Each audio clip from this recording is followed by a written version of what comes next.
El silencio se cierne sobre el cielo, un misterio sellado, un libro cerrado que nadie puede abrir, un decreto divino, un secreto guardado desde tiempos eternos.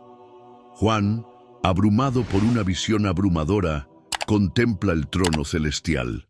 Ante él, la grandeza del Creador, rodeado de seres celestiales, relámpagos y truenos que resuenan a través del infinito. Pero sucede algo inquietante. Un ángel fuerte proclama una pregunta en voz alta que hace temblar el universo. ¿Quién es digno de abrir el libro y desatar sus sellos? El silencio se vuelve insoportable. Juan mira a su alrededor con el alma llena de angustia. Todo el cielo observa, toda la tierra espera, incluso las profundidades ocultas están atentas. Pero nadie aparece. Ningún ángel, ningún ser celestial, ningún hombre, ni en el cielo, ni en la tierra, ni debajo de la tierra. No hay nadie justo, nadie que pueda abrir el libro y revelar su contenido. Juan empieza a llorar. Lágrimas de desesperación ruedan por tu rostro, porque sin ese libro abierto, sin sus sellos rotos, el destino de la creación permanece cerrado. El plan divino permanece oculto, la esperanza parece lejana. Pero entonces uno de los ancianos se adelanta y dice algo que lo cambia todo. No llores. He aquí el león de la tribu de Judá, la raíz de David. Él ha vencido y puede abrir el libro y desatar sus sellos. Juan mira hacia arriba. Él espera ver un león majestuoso, un rey poderoso, un ser imponente dispuesto a reclamar su autoridad. Pero lo que él ve es algo completamente diferente. En medio del trono, entre los 4 seres vivientes y los ancianos, está un cordero como inmolado, pero en pie. Y en ella, la respuesta que todo el cielo estaba esperando. El cordero avanza, toma el libro de la mano del que está sentado en el trono, y en ese momento el silencio se rompe. El cielo estalla en adoración. Resuenan las arpas, resuenan las voces. Millones de seres proclaman: eres digno de tomar el libro y de abrir sus sellos, porque fuiste inmolado y con tu sangre compraste para Dios hombres de toda tribu, lengua, pueblo y nación. El misterio se revela, se desarrolla la historia de la redención. El Cordero ha ganado, Él es el único digno de abrir el libro y desatar sus sellos. E2. La visión de Juan, en la isla de Patmos, 001, 07, 03 o 30. Mientras el viento soplaba sobre la isla desierta de Patmos, Juan, un hombre marcado por el sufrimiento y el exilio, fue golpeado por una visión que cambiaría su vida y el destino de toda la humanidad. Estaba completamente solo, pero en ese momento no estaba solo. Miró al cielo y vio algo que nunca olvidaría. Una figura gloriosa e imponente, envuelta en luz, irradiando poder y majestuosidad. Fue Cristo, el Rey de Reyes, en su forma glorificada, ya no como un humilde hombre de Nazaret, sino como el Salvador que reina sobre todo el universo. Cristo, con una voz que resonó como el sonido de muchas aguas, lo llamó y le ordenó escribir 7 cartas. Estas cartas no eran simples mensajes, sino un llamado directo a las 7 iglesias de Asia, revelando lo que estaba bien y lo que estaba mal en cada una de ellas. Cristo no solo conocía los corazones de aquellos cristianos, sino que conocía las luchas y victorias de cada iglesia. Los vio como realmente eran, sin máscaras, sin engaños. Y Juan, con el corazón lleno de reverencia, escuchaba atentamente, sabiendo que su misión apenas comenzaba. Como escribió, Cristo reveló las virtudes y los defectos de cada iglesia, llamándolas al arrepentimiento y a la fidelidad. No se escondió de los errores, pero también ofreció promesas maravillosas a quienes perseveraron, a quienes permanecieron firmes en la fe. Fue un mensaje de amor, pero también de advertencia. Cuando pensamos en las palabras que Cristo dirigió a Juan, queda claro: El Señor conoce profundamente el corazón de cada uno de nosotros. No podemos escondernos de Él. Todo lo que somos está ante sus ojos y Él nos llama a vivir con integridad, a buscar su verdad por encima de todo. Pero ¿qué pasa contigo? ¿Alguna vez te has detenido a reflexionar sobre lo que Cristo vería si mirara tu vida hoy? ¿Qué virtudes y defectos señalaría? Sigan observando, porque hay algo fundamental que debemos aprender de los mensajes a las iglesias. 3. Los mensajes a las 7 iglesias. Éxodo 4:12. 07:12. A partir de la gloriosa visión de Cristo, Juan recibió la misión de escribir cartas a las 7 iglesias de Asia, cada una con sus propias características y desafíos únicos. Estas iglesias estaban repartidas en diferentes regiones, pero todas enfrentaban problemas espirituales profundos y urgentes. Las palabras de Cristo no fueron solo un mensaje, sino una llamada directa a la reflexión y a la transformación. En Éfeso, la iglesia tenía un gran celo por las buenas obras, pero había perdido su primer amor, su pasión genuina por Cristo. Cristo los instó a arrepentirse y volver a su fervor original, recordándoles que sin amor incluso las mejores acciones quedan vacías. Ya en Esmirna, los cristianos sufrían una severa persecución, pero Cristo los animó, prometiéndoles una corona de vida, recordándoles que la fidelidad en la tribulación trae recompensa eterna. La promesa fue clara: sé fiel hasta la muerte, y yo te daré la corona de la vida. Pérgamo se enfrentó a la infiltración de falsas doctrinas, y algunos miembros fueron tentados a seguir enseñanzas corruptas. Cristo advirtió contra esta herejía y animó a la iglesia a arrepentirse, reforzando que aquellos que vencieran serían alimentados con el maná escondido y recibirían una piedra blanca, símbolo de una nueva identidad en Cristo.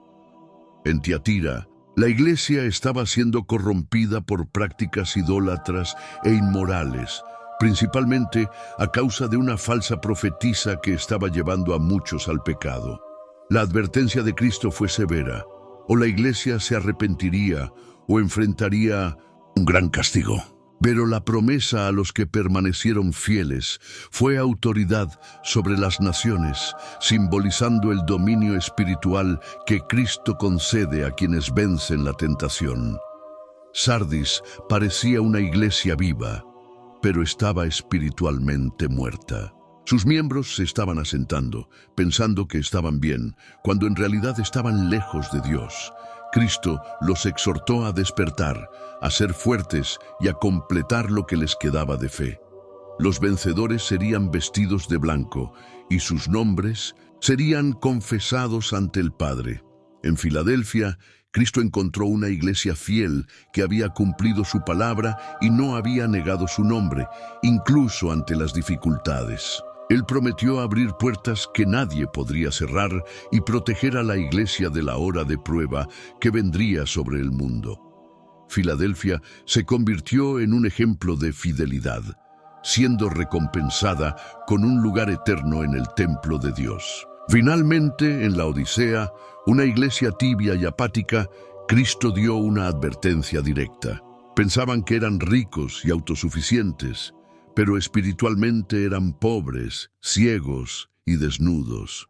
Cristo los llamó al arrepentimiento, diciendo que los amaba y quería que fueran celosos y se calentaran en su presencia.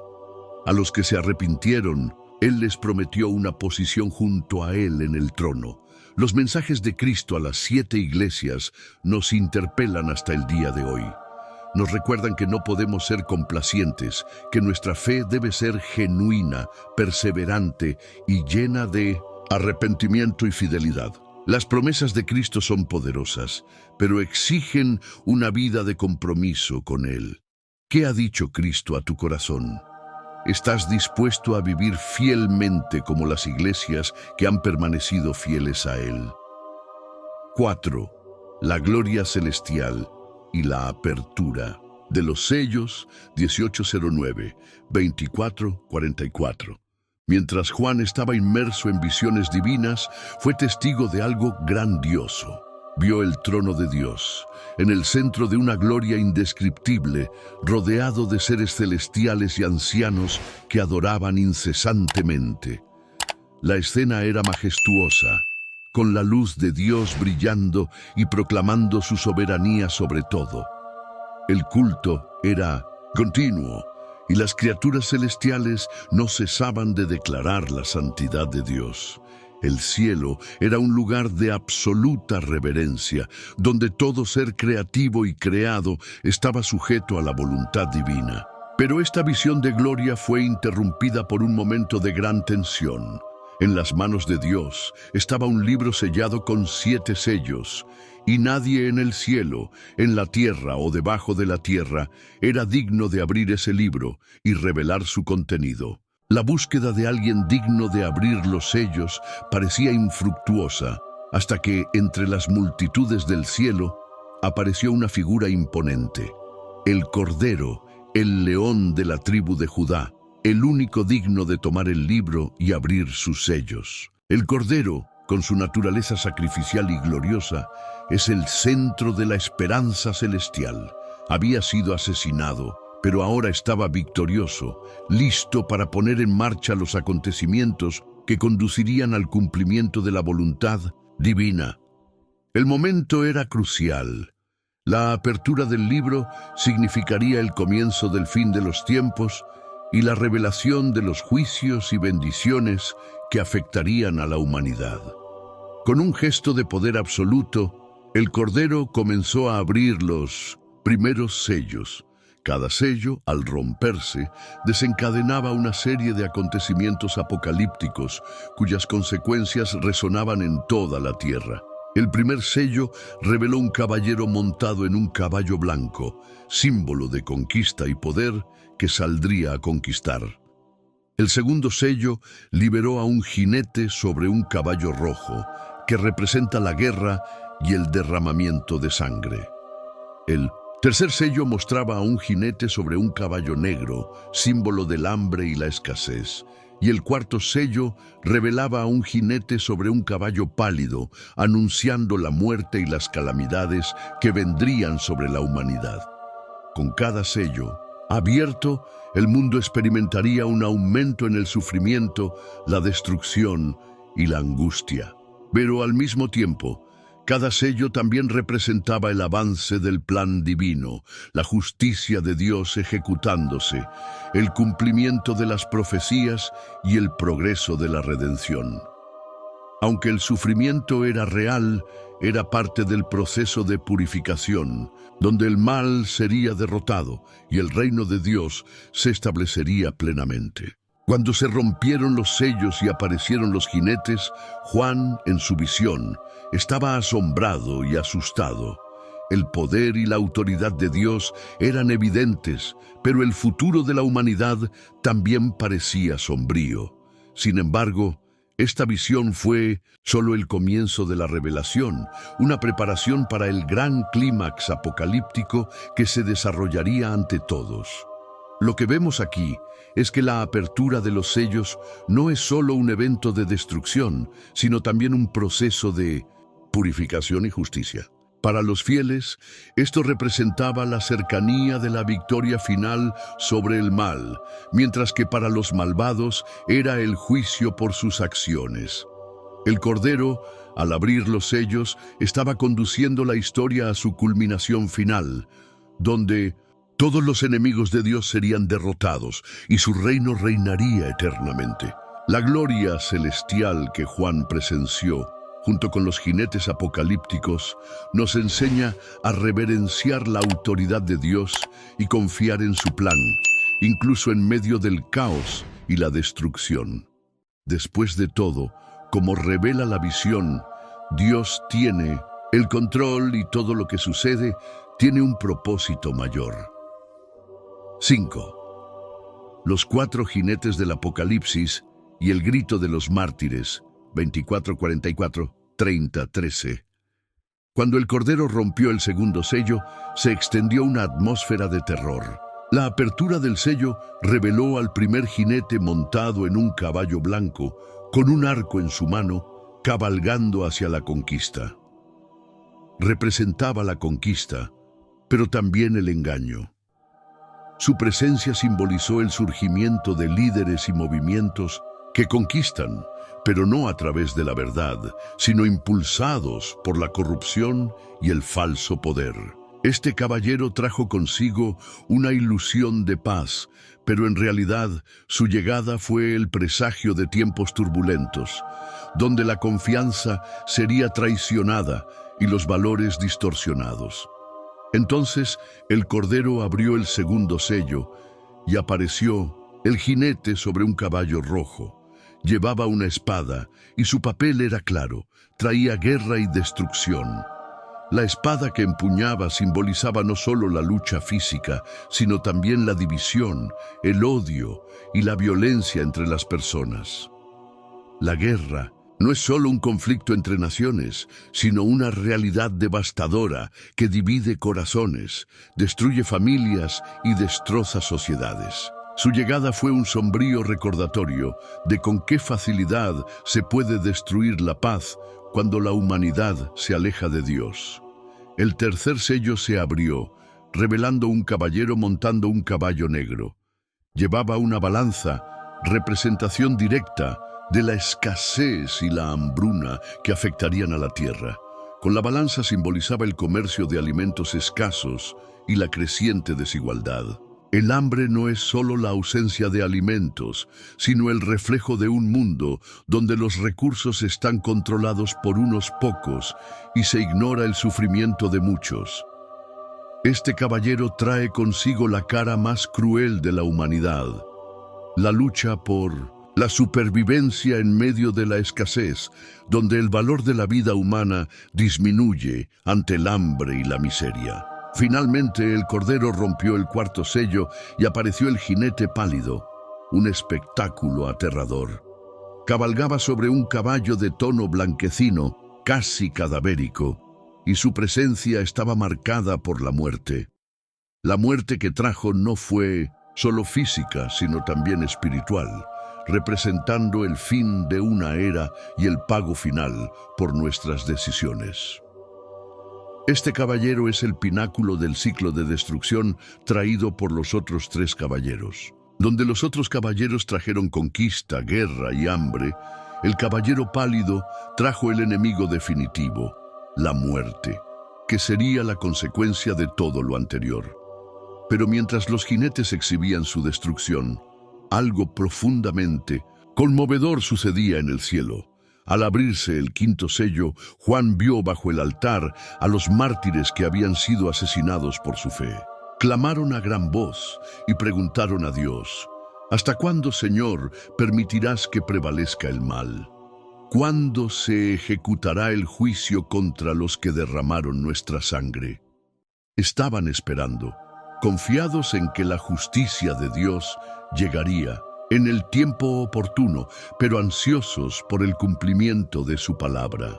La voz de Dios respondió diciendo que los mártires debían descansar un poco más, porque aún no estaba completo el número de sus hermanos que serían asesinados.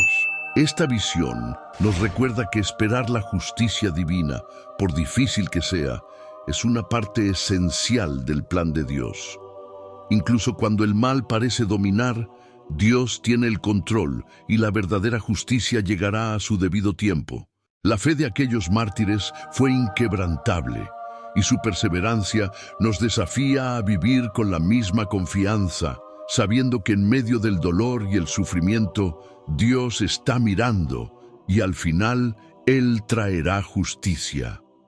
Estos caballeros y mártires que claman por la justicia nos advierten sobre las realidades del mundo apocalíptico, pero también nos ofrecen una esperanza inquebrantable, la certeza de que Dios es justo y que la victoria final será suya.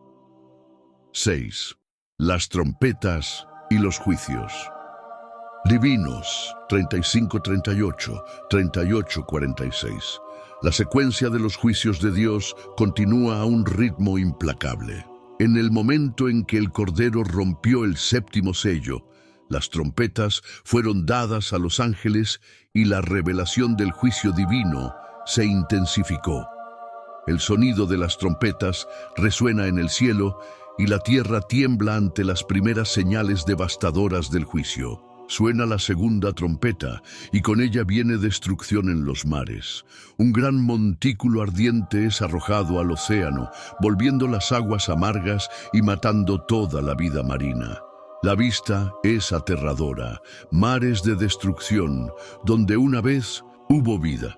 Ahora solo quedan aguas contaminadas, símbolo de cómo la corrupción y el pecado pueden devastar incluso los recursos naturales más esenciales de la tierra. Los mares, que siempre han sido fuente de sustento y belleza, son ahora un reflejo de la desolación causada por la separación de Dios. El impacto de esta trompeta va más allá de la muerte del medio marino. Es una advertencia de que la propia creación está respondiendo al mal que habita en el mundo. La tercera trompeta suena en un tono igualmente devastador.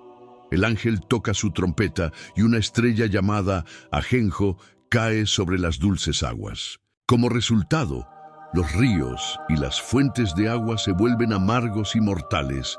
La humanidad, que depende del agua para sobrevivir, ahora ve la fuente de su vida transformada en veneno.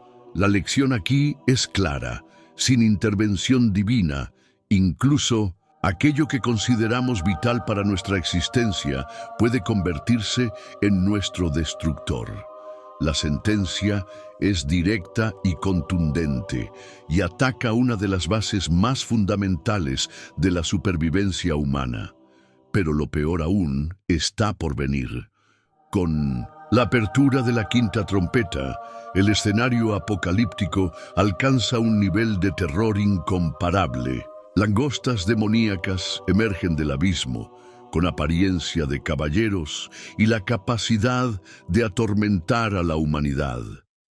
Estas langostas no son criaturas comunes y corrientes, sino seres sobrenaturales que provocan un dolor y un sufrimiento inconmensurables. Tienen la misión de atormentar a aquellos que no tienen el sello de Dios en sus frentes. Su poder es inmenso. No matan, pero hacen sufrir a la gente en un tormento constante durante 5 meses. La humanidad, incapaz de escapar de esta aflicción, clama por la muerte, pero se le niega. Este juicio nos desafía a reflexionar sobre el costo del pecado, que nos coloca en situaciones donde el dolor parece interminable y las soluciones inalcanzables. La secuencia de trompetas y sus juicios devastadores no es solo una visión del fin de los tiempos, sino un recordatorio de que las decisiones humanas tienen consecuencias. La destrucción de los mares, la contaminación de las aguas dulces y los tormentos traídos por las langostas demoníacas son representaciones físicas y espirituales de cómo el pecado contamina y destruye la creación, el sustento e incluso el alma humana. Dios, en su justicia, no puede dejar el mal impune, y estos juicios apocalípticos revelan la gravedad de nuestras acciones. 7. La batalla contra el dragón y la mujer celestial. 49, 58, 52, 208. En un momento de gran simbolismo y tensión, Juan presencia una visión celestial que revela la batalla cósmica entre el bien y el mal. Ve a una mujer vestida de sol y con la luna bajo sus pies, a punto de dar a luz. Este no es un nacimiento ordinario, sino el nacimiento de algo divino, algo que traerá salvación al mundo. La mujer en su grandeza representa al pueblo de Dios con su pureza, su resistencia y su esperanza en la promesa divina. Sin embargo, la escena toma un giro oscuro. Un dragón rojo, con 7 cabezas y 10 cuernos, está frente a ella, listo para devorar al niño tan pronto como nazca. Este dragón es una clara representación de Satanás, el enemigo de Dios y su pueblo. Su ira es inmensa, pues sabe que este niño tiene un destino de gran poder. Será Él quien derrotará a las fuerzas de las tinieblas y traerá la victoria final al reino de Dios. El dragón, con sus ojos llameantes y su presencia amenazante, simboliza el mal que busca destruir lo que es sagrado y justo. Está decidido a impedir que el plan de Dios se realice, y su estrategia es simple: matar al niño, representación de la esperanza y la salvación. Pero la mujer no está sola. Ella no está desprotegida, y aún ante la amenaza inminente, su presencia es una fortaleza espiritual que representa la resistencia del pueblo de Dios, que a pesar de la adversidad sigue luchando por la promesa divina. Esta batalla, a pesar de parecer una lucha desigual, es en realidad una representación de la eterna lucha entre las fuerzas del bien y del mal.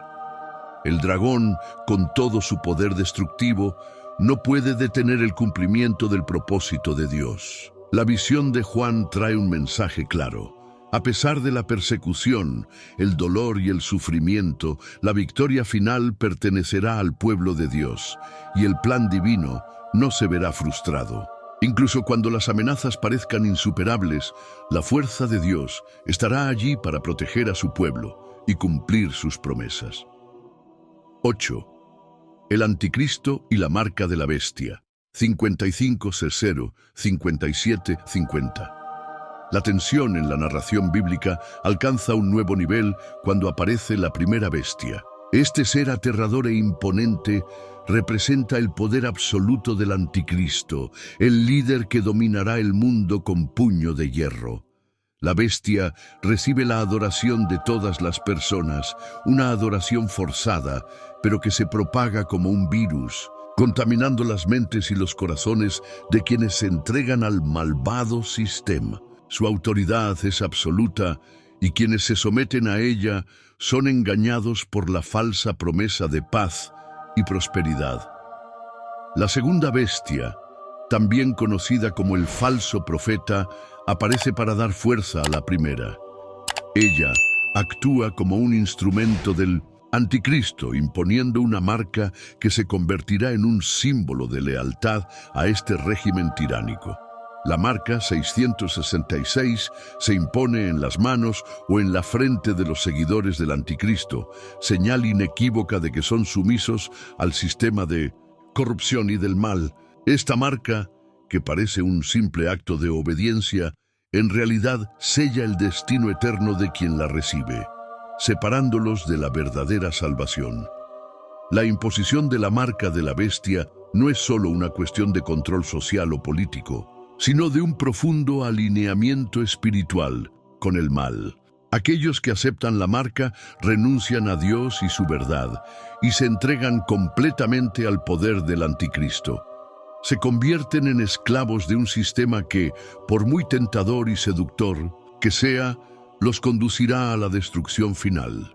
Juan nos advierte de la gravedad de este momento, la elección entre la lealtad a Dios o la sumisión al anticristo. La marca de la bestia es el pináculo de la apostasía, una marca de condenación que solo se puede evitar mediante la perseverancia en la fe verdadera. Aunque el anticristo promete poder y seguridad, el precio es la condenación eterna. 9. La caída de Babilonia y el juicio final. 1:08-21, 1:22-26. La caída de Babilonia, símbolo de la corrupción mundial, ocurre de forma abrupta y devastadora. En un solo día, la gran ciudad, que representaba la gloria y el poder del mundo materialista, es destruida.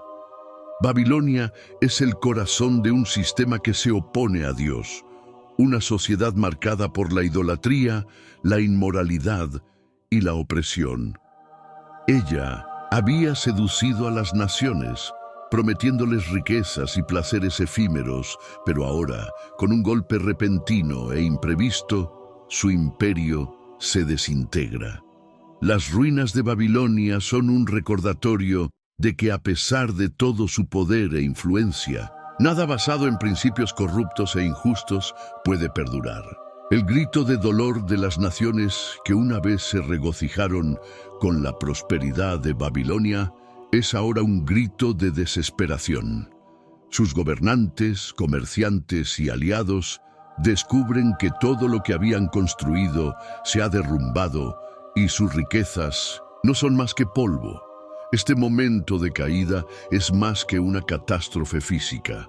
Es el colapso moral y espiritual de una sociedad que eligió el pecado por encima de la verdad divina. Después de la destrucción de Babilonia, se acerca el juicio, un final. El diablo, la bestia y el falso profeta, los principales agentes del mal, son finalmente derrotados. Son arrojados al lago de fuego, un destino eterno de tormento reservado para aquellos que se han opuesto a Dios y han propagado el mal por todo el mundo. Este juicio final no es solo un castigo, sino la restauración de la justicia divina. El mal ya no tendrá cabida en el universo, y los injustos, que se rebelaron contra el bien y la verdad, recibirán su recompensa. En este momento de victoria divina, el cielo celebra, porque finalmente se ha logrado la victoria sobre el mal. El juicio de Dios es perfecto, y la justicia se lleva a cabo irrevocablemente. La tierra, ahora purificada, estará lista para la manifestación del reino de Dios, donde reinará la paz eterna. 10. La Nueva Jerusalén y la eternidad con Dios. 1:24-39, 1:27-34. Juan, en su visión, contempla algo que trasciende toda imaginación humana: el descenso de la Nueva Jerusalén desde el cielo. Esta ciudad preparada por Dios es el pináculo de la promesa divina de restauración y perfección. Su belleza es indescriptible, sus calles de oro, sus puertas de perla, y la luz que emana de ella es la presencia misma de Dios. Ya no hace falta sol ni luna, porque Dios, en su plenitud, ilumina la ciudad eterna. Todo lo que era imperfecto, roto y fugaz, da paso a una realidad donde la paz y la justicia reinan para siempre. La Nueva Jerusalén no es solo una ciudad, sino el cumplimiento del anhelo profundo del corazón humano, la comunión perfecta con Dios. En este lugar se restablece definitivamente la relación entre el Creador y su creación. Ya no hay separación, ni barreras, ni pecados que perdonar. La convivencia entre los seres humanos, con Dios y entre sí, es plena y sin sufrimiento. En un acto de misericordia incomparable, Dios hace nuevas todas las cosas, y la muerte, el luto y el llanto pasan a ser cosas del pasado. El sufrimiento que parece tan presente en nuestras vidas desaparece por completo, dando paso a la alegría eterna. En el clímax de esta visión, Dios lanza una invitación que resuena a través de las generaciones. El que tenga sed, venga y beba del agua de la vida. Esta es la invitación final, el llamado a todos aquellos que buscan la verdadera paz, la salvación y la vida eterna. El agua de la vida simboliza la gracia divina, el don incondicional de Dios que se ofrece a todos sin excepción. No hay requisitos ni condiciones que cumplir. Basta la sed de vida, basta la búsqueda de la verdad y el restablecimiento de la relación con el Creador. A cada uno de nosotros se nos ofrece la promesa de una eternidad con Dios, una oportunidad única de vivir para siempre en la presencia de su gloria.